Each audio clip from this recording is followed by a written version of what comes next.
As an artist, I have worked hard to refine my craft over many years of practice. But what if all you needed to make amazing art or write a best-selling story was a computer? Artificial intelligence is a growing field, and AI can be found everywhere from your phone to gas pumps to something as simple as the shuffle function on iTunes. And creative careers like writing and art are no exception. Do I need to be worried? Are AI coming to take my job? They took our jobs! So, on today's thought experiment, we are going to play with some deep learning AI and see what sort of plots, characters, creatures, and settings they can come up with. But before we jump into it, exactly what is artificial intelligence and how does it work? The idea of artificial intelligence is as old as computers themselves. Alan Turing first proposed the idea of a binary computer and theorized that any logical or mathematical process could be represented with ones and zeros. In fact, the test whether or not you can tell the difference between a machine and an actual person is still called a Turing test. AI learns differently from humans, though. For AI, repetition is key. You feed in data into the system, it analyzes the data and stores it. Multiply by tons and tons of repeats, and the system begins to recognize patterns until it can reliably recognize the patterns without being told to look for them. This sort of AI is really good as a gatekeeper because it can almost instantly recognize the patterns it was taught. Like, for example, have you ever had one of those "I'm not a robot" tests? Those really only work because the machine can recognize fire hydrants or cars or whatever. But in theory, they can't recognize new things very well. This is also the level of AI used for predictive text. All AI recognizes or tries to recognize the pattern of what you are typing and predict what you will type next based on what you have typed or searched before. So, to start off, let's play around with this low-level AI to give us a title for our AI story. I'm going to type in the phrase, "and the title of my story is," and then select words from the predictive text until we establish a working title. And the title of my story is a little bit of everything. Great. And that is our title, a little bit of everything. This sort of AI is also what is used in search engines. Type in a phrase in the search bar, and the search engine recognizes the patterns of the binary you typed in, remembers what the words mean, and brings up articles and pictures about the subject at the speed of bandwidth. Now that we have our AI-generated title, let's see what genre of story it'll be. To do this, let's turn to a different AI. We're going to use a random number generator to roll the electronic dice for our genre. In order to generate a random number, the computer can take two possible paths. It can either follow an algorithm in its programming to try and pull a number, or it can follow external stimuli. Algorithms may appear to be random. However, they are predictable if you know the algorithm. So these numbers are called pseudo-random numbers, or numbers that appear random but aren't really. For truly random numbers, the computer must track and remember outside feeds beyond the computer itself. For example, it might track radioactive decay, or mouse movements, or the bandwidth fluctuations in the internet itself. For this random number, we are going to be using random.org to generate a true random number. Our genres are listed as 1. Sci-fi, 2. Fantasy, 3. Horror, 4. Action-adventure, 5. Thriller, 6. Romance, 7. Fairy tale, 8. Suspense, 9. Crime, 10. Historical fiction. And it looks like we're going to be doing sci-fi. Great. Very appropriate for our story plot. Let's see if we can narrow that down a bit. 1. Space travel. 2. Technology. 3. Cybernetics. 4. Apocalypse. 5. Alternative futures. Or 6. Genetics. A story about genetics, eh? Alrighty then. Well, if we are going to talk about a genetic monster, we should probably generate one. This leads me to our next stage of AI. Remember when I said that AI can learn through repetition and analyzation? Well, you can apply that to anything, and that includes monsters. So what the program is doing here is that each part of the body is connected to a different color. When we paint the sections of the body, the program automatically fills the color swatched area with that body part. The programmer wanted to create new animals by combining the features of pre-existing ones. They created a database of full-color 3D models, allowing the creature to be viewed and segmented from any angle. This taught the AI to render certain areas based on its knowledge of shape and form. Or, that's the idea. Woof. Ugly looking thing, isn't it? Well, now that we have our creature for our feature, it's time to get characters. To get them, I'm going to start with another AI. It works much in the same way as the last one, but also a bit better. The way this AI works is that its database has thousands and thousands of human faces loaded up on it. When you draw a face, it will quickly try to match the features you draw with the features of faces in its database. It isn't so much looking at the face you draw as the geometry of the face, and compares it to the ones that it has in its databanks. This program allows you to alter the confidence of the AI. What that means is by increasing the confidence, the AI is trusting you to know what a face looks like. When you submit your drawing, it increases the AI's learning. The closer it is to what you've drawn, the lower confidence is required. You are teaching the computer how to draw more accurately. But we are just scratching the surface of what AI can do. When it comes to learning the human face, you can scarcely beat this site. The AI learning is exactly the same way as it was in the other examples, but it is more refined here. Just as in the other examples, the computer has a database of thousands and thousands of human faces. It has analyzed them and recognized the patterns, but now we are taking it to the next step. Now we are asking the computer to make something new, unprompted. Now the real test. Can it combine what it has learned and correctly replicate the patterns of human faces? This woman doesn't exist. She is a creation of the computer. Let's put this to the test. The Turing test. Can you pick out the real image from the fake ones? If you guess the third picture, you're right. I'm also generating the names for these characters, settings, and creatures using random name generators. For the names of the characters, I've pulled the names from a list of a possible 100 most commonly generated names. So now we have our characters, and all that's left is the plot. And unfortunately, I fear this is where we have peaked. When AI is asked to create something new, it can, but only in the field it has been trained for. But things can get a little weird when computers are allowed to make decisions on their own. For this part of the video, I'm going to hand it over to several StoryWriter AIs, link in the description. I will bounce the story around from one AI to another to get a sort of consensus as to what the machines want, and then try to put it together, changing as little as possible for you so that you get a fully AI experience. What you are about to hear is a story created by machines.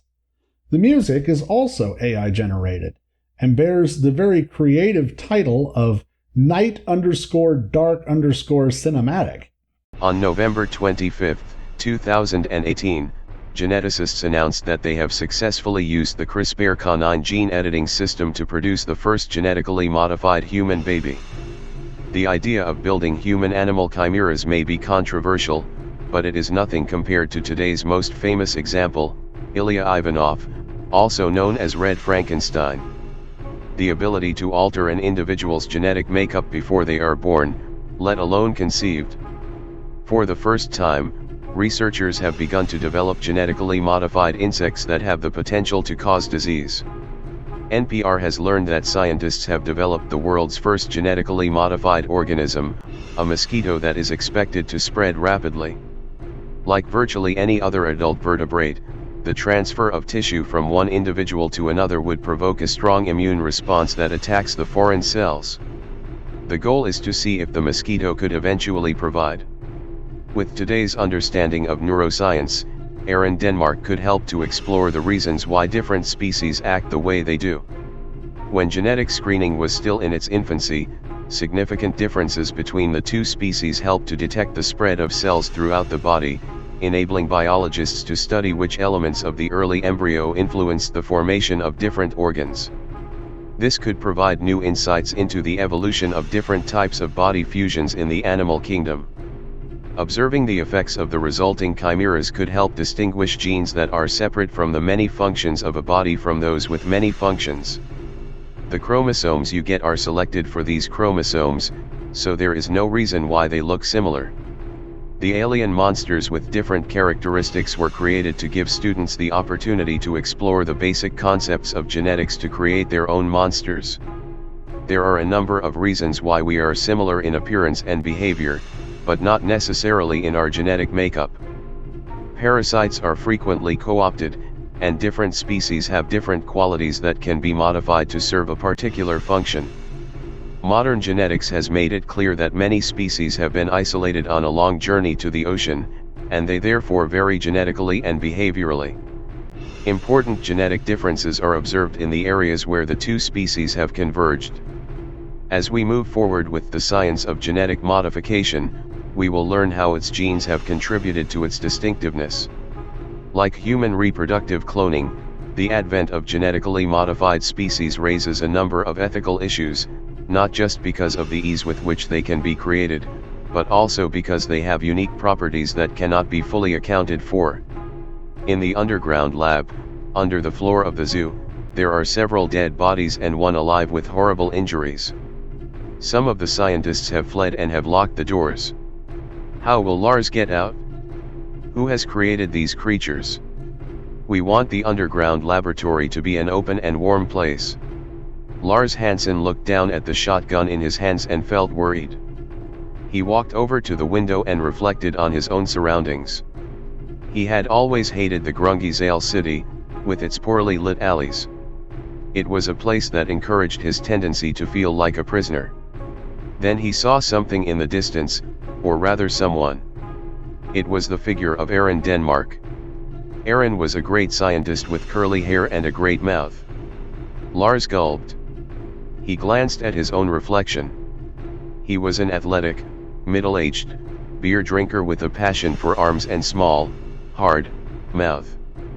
His friends saw him as a horrible yet great hunter. Once, he had helped the teeny-tiny lab assistant recover from the accident. But not even he was prepared for what Aaron had in store today. Aaron was drawing something in the dirt. It looked like a small figure. She was not focusing much on what she was doing, so Lars naturally came closer. Lars stopped in front of her. Aaron turned and smiled at him. "What are you doing here?" he asked. "I got here as fast as I could," she said. "I thought I told you to stay away from the lab," he said. It was getting dark, and Aaron was walking faster and faster. Her jacket slipped open, revealing what looked like a large tattoo of a plum. Lars glanced at it for a moment, and then quickly looked away. As Lars stepped outside and Aaron came closer, he could see the fluttering smile on her face. "I am here because I need assistance," Aaron bellowed, in a willful tone. She slammed her fist against Lars's chest, with the force of a single attack. "I freaking love you, Lars Hansen." Lars looked back, even more alert and still fingering the shotgun. "Aaron, where did the monster come from?" he replied. They looked at each other with pensive feelings, like a pair of SPHYNX cats. Hunting a very cunning lab accident was going to be tough. They shared a moment of understanding. Suddenly, the plum tattoo started to glow. Aaron's fingers stroked her skin, and a moment later she ripped off her clothes to reveal a monster. Her dark, boiling skin and conical, three-part body were long and bloodthirsty. Her claws opened and her mouth opened to reveal sharp teeth. A strange pulse reached Lars's head. At the same time, Aaron's body began to change. She threw her head back in a grimace of pain, and she became a terrifying, dark-skinned monster. Her malignantly glowing eyes were dark and murderous. Then she grew even larger and roared at Lars with a frigging mouth. Lars was horrified. Suddenly, Aaron lunged forward and tried to punch Lars in the face. Quickly, Lars grabbed his shotgun and brought it down on Aaron's skull. Aaron's deranged and mutated arms trembled and her horrible mouth wobbled. She looked focused, her body was in a very tight position like a coiled spring. Then she let out an agonizing groan and collapsed onto the ground. Moments later the monster was dead. Lars stays there and stares at the two bodies he knows so well. Then he looks at his watch and screams, "Fucking asshole." He said, "This really confuses me, Aaron." Then Lars went inside the lab to see what had happened. As soon as he went inside, Lars realized that he wasn't alone. He pulled the rifle up to his shoulder and pointed it at the person. "Who are you?" said the man. The man's skin was really pale and his eyes were big and purple. He locked eyes with Lars and smiled. "Where did you come from?" Lars asked. Clearly, there was more than one monster. Well, that was interesting. I can promise you that the original source material was nowhere near as cohesive as the final product. A few of the story sections work better than others after some tweaking. To give you an idea as to what I'm talking about, with the same prompts as what we had above, the AI also came up with, Harry Farmer was farming on a farm in Iowa. He was looking at a large field with a large amount of wheat. He found a small field full of wheat. He decided to go for it. "Here, the wheat is in your hands, here," the farmer said, looking at a large white field with a great range of wheat and barley on it. "Here, here," the man shouted as he brought in another large wheat field, which in turn was covered with a lot of wheat. The man was doing all of this all day and night. He got a few more days left until he could dig out another wheat field. He got the big field and turned it over and dug out another large wheat field. Finally, he let go of the second crop. Now, we've covered the first crop. What?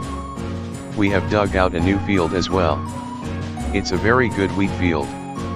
When we get the fields to the level where we'll be able to dig it out, the first time we'll be able to do the thing that you call the dig. Dig the first field, dig the second field, this time we can dig the third one out. It's a very good field." The farmer thought, "Well, I'll just dig the first one and bury it and give the two bigger fields up for grabs. Then I'll get a fresh piece."